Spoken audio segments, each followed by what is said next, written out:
Hey, what's up guys, Rasheed Ahmed is here and welcome back to my YouTube channel. Today we're going to talk about and focus on the medical section by talking about very common diseases and syndromes that are associated to the DNA structure, hoping that you find some useful tips and informations that can help you in your coming life for all medical students. I can't wait for you to join me.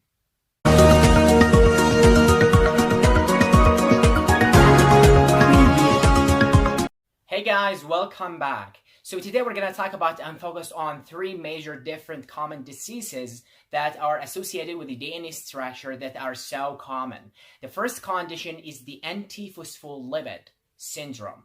The antiphospholipid syndrome is also called the antiphospholipid syndrome antibodies. It is caused by elevation in some antibodies in the patient's blood, which can cause thrombosis or blocks in the patient's blood vessels. The question here, how do you differentiate between the person who has general thrombosis and the person who has the antiphospholipid syndrome?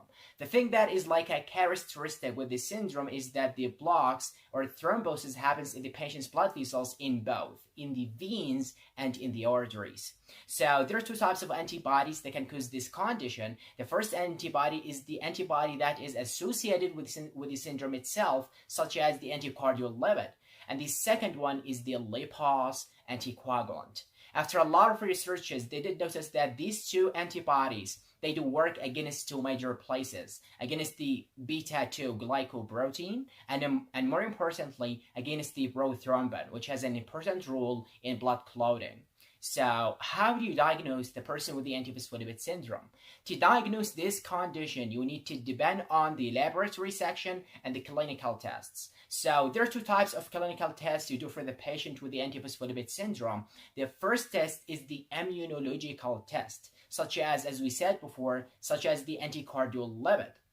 And the second test is the coagulation-based test associated with the lipase anticoagulant. But to diagnose this condition clearly, you must repeat these two tests from 6 to 8 weeks to confirm your diagnosis. So, how do you treat that? There are some medications to give the patient with the antiphospholipid syndrome, but to give the medication to the patient to treat him based on his medical status. So, in general, the person who has thrombosis or blocks in his blood vessels, the best medication is short-term of heparin, but also a long-term of warfarin. But in women who had pregnancy loss and want to be pregnant again, and definitely after consulting with a specialist, the best medication is the heparin, but also a short doses of aspirin. Okay, let's go to our second guy. The second condition is the autism. The autism is a very common disease. Is a very common disease that can spread around the world and affect a lot of people. It is caused by repetitive behavior, communicating problems, verbal, nonverbal, and according to the Center Controlling Diseases Prevention in 2007 in the US, it says that every 150 children, one of them must be affected by autism. The one I explain by this is that how autism is spreading across the world and affecting so many people.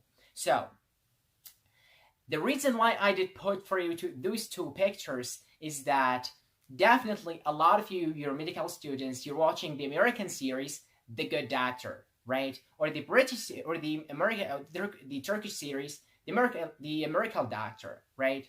My point is, my message is that these two people, these two actors, these two series, they're not acting like people have joy, wasting time, wasting materials in the hospitals, and earning money.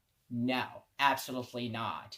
These people, they have messages, they have informations and clues and want to share to everyone in the world about how people with autism can react. How do they love and how do they hate? And more importantly, they want to explain people with autism, how smart they are. People with autism like a super intelligent, they can do so many impossible things that average people cannot do, right? So, how do you know if the person has autism or not?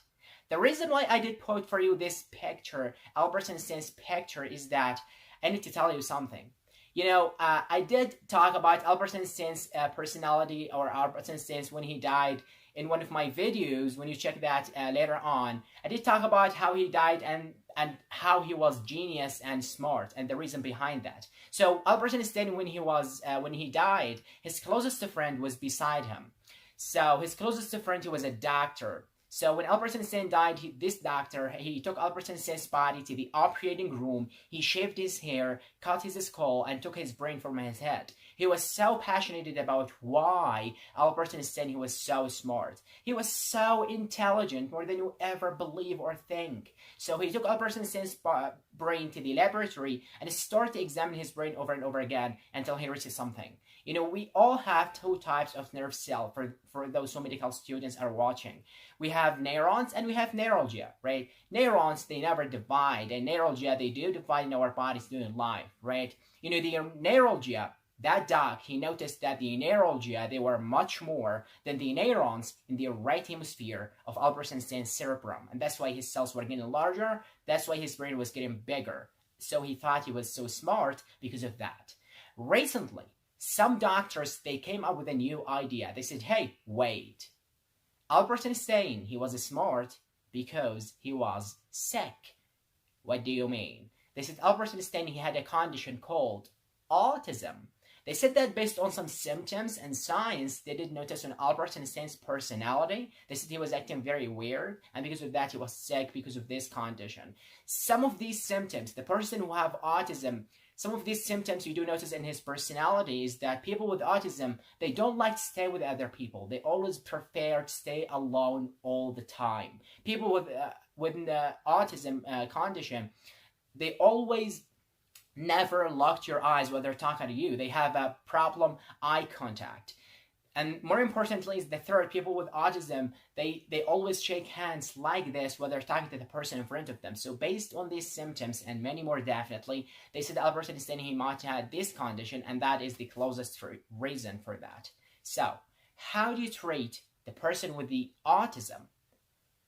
There are some medications, and you know, after a lot of researches on these people with the autism, they did notice that the best medication or treatment for the people who have autism is by the talk and the communicating therapies, because surgery is not an option. You just stay with the person who have autism, try to communicate with him, try to know what he loves, what he don't, try to solve his communicating problems, and go on with that. Sometimes they do give them some medications that can help them from hurting themselves, right? You know, let's go to our third guy. You know, the second condition or disease is the Noonan syndrome. It is caused by Noonan syndrome associated to the scientists who discovered that syndrome. The Noonan syndrome is very common. It is caused by inherited gene from the father or from the mom. This condition, it is so easy to be diagnosed because its symptoms are sometimes clear. So how do you notice the person with Noonan syndrome? There's some symptoms you do notice in the person's personality or body. Some of these symptoms, like people with Noonan syndrome, they have heart defect at birth. They have sometimes abnormal facial characteristics. They have abnormal neck, abnormal rib cage, and sometimes they do have bleeding problems. So how do you treat the person with the Noonan syndrome? To treat the person with Noonan syndrome, you need to take care about his or her medical status. So if the person with Noonan syndrome has problems with his heart, you do give him medications associated to his heart. And if the person with Noonan syndrome has problems with his blood or maybe bleeding problems, you do give him medications associated with his blood, right? And go on with that. Sometimes they do give them they face some growth problems, and sometimes they do give them the growth hormone as a prevention or maybe as a treatment. Well, that is about the Noonan syndrome. Well, that's the end of our topic today. I hope that you find some useful tips and information that can help you in your coming life. And thank you so much for watching.